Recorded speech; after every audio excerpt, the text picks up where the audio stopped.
كيف تكفرون بالله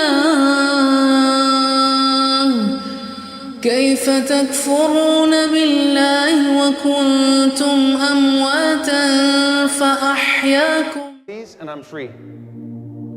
She said, I saw a dream, and in that dream, there was a person that was nursing my wounds. And this is a real life story. And you know, the Prophet ﷺ said that there would come a time where the dreams of the believers are rarely untrue. And I trust this sister, she's a righteous sister. She said someone was nursing these wounds. And when I asked her who she was, she said, I am Asiya, the wife of Pharaoh. And subhanAllah, whenever we look at this story, all we know in the Quran, Allah subhanahu wa ta'ala says, ضرب الله مثلا للذين آمنوا امرأة فرعون إذ قالت رب ابن لي عندك بيتا في الجنة ونجني من فرعون وعمله ونجني من القوم الظالمين. All we know about this woman in the Quran, as far as we're concerned, is that she called to Allah subhanahu wa ta'ala and she said to Allah subhanahu wa ta'ala, build me a palace with you in paradise and protect me and free me from Pharaoh and his evil and free me from a transgressing people. But let's go a little bit deeper into her life. This was a woman that was living a dream in terms of dunya. Her husband was the most powerful man in society. She lived in the most comfortable palace. She was the queen of her people. She had servants around her all the time. All she had to do was snap her finger and everything was brought to her. And Allah subhanahu wa ta'ala brings into her life a young boy by the name of Musa alayhi salam. And her eyes, she felt coolness when she looked. She felt satisfaction and love for this child. And this child would change her entire life around. And she watches Musa alayhi salam and her husband go at it. She watches all of these debates taking place. She's watching everything unfold before her own two eyes. But at the same time, she can't say anything. She's the wife of Pharaoh. And her husband, and if we really think about this, is not just the domestic abuser. He's not just someone that's known to be rough. He's not just the guy that yells at people.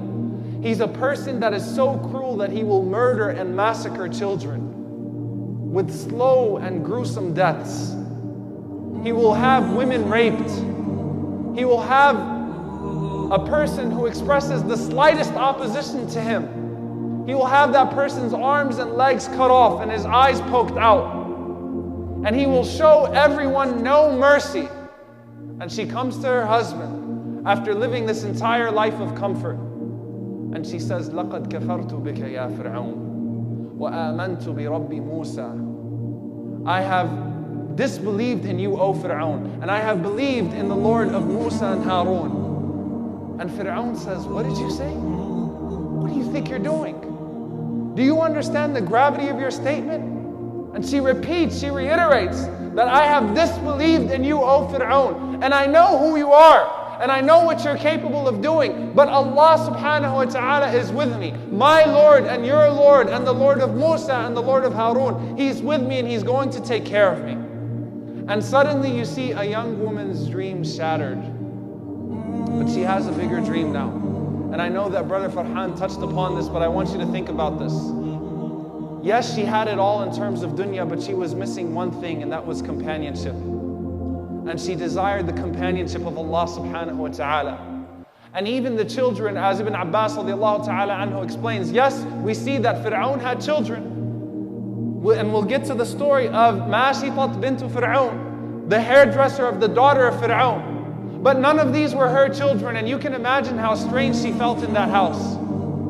And Pharaoh orders her to be tied to 4 awtad, 4 pegs outside, in the burning heat, in the desert, with no food, with no drink, after living her entire life in comfort. And you know what? Maybe that doesn't sound like something so extraordinary, considering that we've heard the stories of Bilal, we've heard the stories of Ka'b, but there's 2 things to take into consideration here. This is a woman that was not used to this type of lifestyle.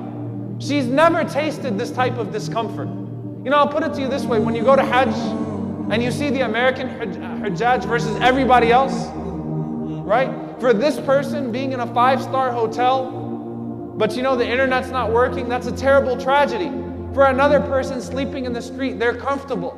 For this person, the bathrooms in the American camp are disgusting. How could they put us through this? For another person, they're just happy if they can find somewhere in the street to use the restroom without anyone disturbing them. You've lived the life of comfort. This woman was a queen. And she was the wife of someone who wasn't held accountable in terms of his expenses, in terms of his spending. No, this was the peak. This was the peak of dhulm manifest in this human being. And now she's laid outside. She has nothing. And Ibn Abbas radiallahu ta'ala anhu, as he explains, every day they would come and they would torture her. She'd have a torture session. And after her torture session finishes, as Ibn Jarir says, the angels would come and would shade her. And while they were torturing her, she would laugh. And this drove Pharaoh crazy. And he would come to her and he would say to her, ماذا تقولي يا فلانة? What do you say, oh fulana? He's not even calling her by her name anymore. Look how he's disrespecting his wife. And he's showing her no love whatsoever. What do you have to say for yourself right now? She says, ما زدت إلا إيمانا ويقينا. I've only increased in iman and yaqeen, in certainty. لقد كفرت بك يا فرعون. I disbelieve in you, O Pharaoh. وآمنت بربي وربك. وَرَبِّ مُوسَى وَهَارُونَ. And I believe in my Lord and your Lord and the Lord of Musa and Harun. And the second day comes and the same thing is asked. And the third day comes. And this is where we see this talab, this beautiful dua that reflects where she was coming from. When Pharaoh sees that there is no turning back, when Pharaoh sees that this woman will never leave her iman, his ego brings him to a point where he will even torture his wife this way. And he'll even kill his wife in the most cruel manner. And he tells his army to go to the highest point and drop a boulder on top of her so that it will smash her into pieces. Think about that. And in that moment she says to Allah subhanahu wa ta'ala, رَبِّ ابْنِ لِي عِنْدَكَ بَيْتًا فِي الْجَنَّةِ. Oh Allah, build for me a palace with you. She had the palace in dunya, but it was lacking companionship. Whose companionship did she want at the end of the day? He who has no one has Allah. I want to be with you, O Allah. I don't just want to go to Jannah. I'm not just going to ask you, O Allah, to make this death painless. No. Build for me a palace. I gave up a palace in this world. I gave up the dream of every single woman in this world to live comfortably in a palace. I want a palace with you, O Allah, not with Pharaoh. I gave up the company of this zalim so that I could be with you, O Allah. عندك بيتا في الجنة ونجني من فرعون وعملي ونجني من القوم الظالمين. And save me from Pharaoh and his works and his actions, and save me from a transgressing people.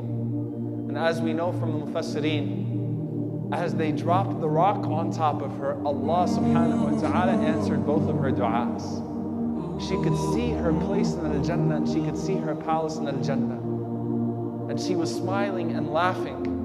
And before the stone hit her, Allah subhanahu wa ta'ala took her soul out. And so the boulder crushed a lifeless body. Now I want you to think about this. This woman gave up everything. But do you really think Asiya cares about any of that right now? Absolutely not. Because man taraka shay'an lillah, awadahu Allahu khayran minh. Whoever leaves something for Allah, Allah will certainly give them something that is better than that. She didn't have that dream that everyone wants in dunya, but she has the dream of every believer, which is the companionship of Allah subhanahu wa ta'ala in the highest level of Jannah.